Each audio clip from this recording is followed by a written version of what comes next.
How's the campaign been going? What are you getting as a response? The campaign is going great.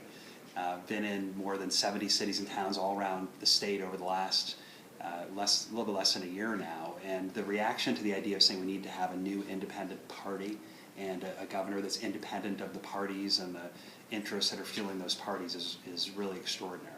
And so we're at this time in Massachusetts where people are looking for that kind of a change, and that's what we're doing. So you're finding a positive response to the idea of an independent candidate, an independent governor?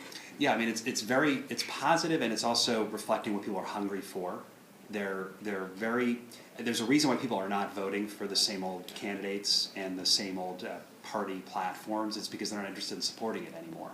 They want something new. They want something different. They want something practical and pragmatic that says we're all equal. Everybody's rights need to be protected, and the government should spend its money wisely. And we should have things that work. And these things are what most people believe, but they don't see it reflected in the political process. It's a needed thing. I think it's practical because if we want to actually get out of the rut of the left-right politics and the dominance that the Democratic and Republican parties have over the political process, we need a new platform to do it. It's not going to happen coming up through the party organizations because they don't see it as a problem. So what we need to do as voters, as citizens, is to say, let's create a different platform. It's not written someplace that politics belongs to Democrats and Republicans. It belongs to all of us. And so the idea of creating a new platform is that it needs to always be something that's bigger than one person in one election trying to win.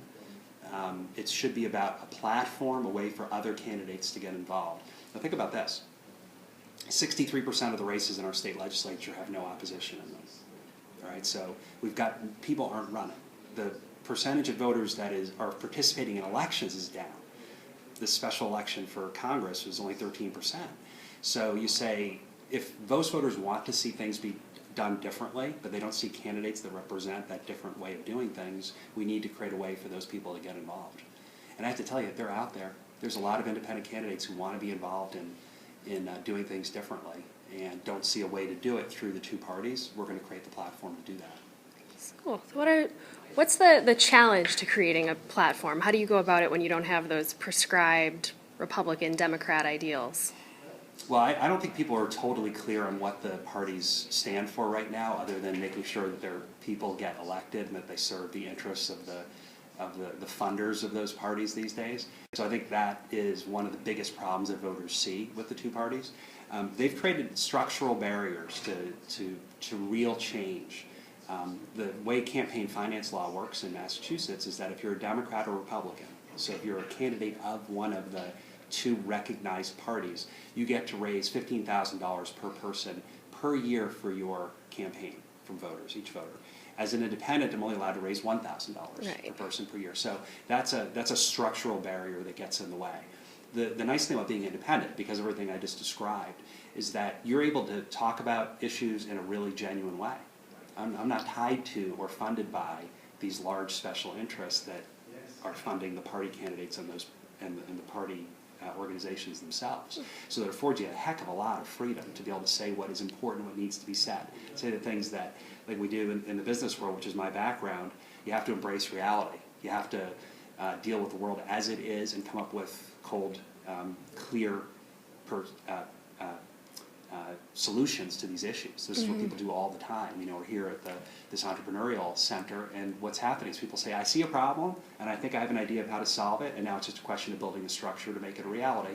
And that's something we see all the time in the private sector. We don't see it very much in politics. You absolutely do, and it's fascinating when you think about the way that party candidates run their campaigns. They spend their time, yes, traveling around the state, but they're going to see party committees because that's where they need to build up their base of support. It's just the structural way that they run their races. And what it means is, because remember, the parties are becoming so small. 53% of voters today in Massachusetts are independent. Right. 35% are Democrats, 11% are Republicans.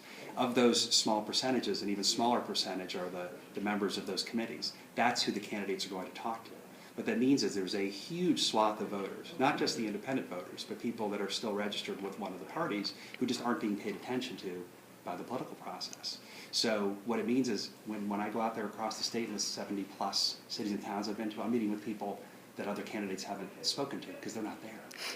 I was, here in Lowell, last year, I was out meeting voters out by the ballpark, right by the Aiken Street Bridge with That's some right. staff, and there's people coming across, and a woman said, "Who's this Falchuk guy?" To me. And I said, "It's me." And she said, "You know what? I'm voting for you, just on general principles, because you came here." Oh, wow. That's what she said. And she said, "I was saying to my husband as we came across the bridge that, who is he?" And the husband said, "Whoever he is, he's not here." Okay? But I was.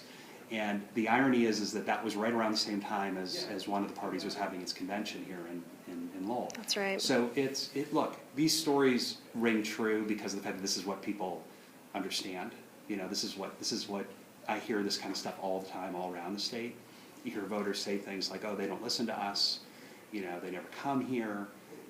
And you say, well, okay, I've heard that same story in places like North Adams, I've heard it down on the South Coast, I've heard it up here clearly in Lowell, I hear it in Worcester, I hear it even in the Metro West area, and you say, if you're hearing that all around the state from people from all kinds of diverse backgrounds and locations, maybe it's not the voters that are the ones with the problem.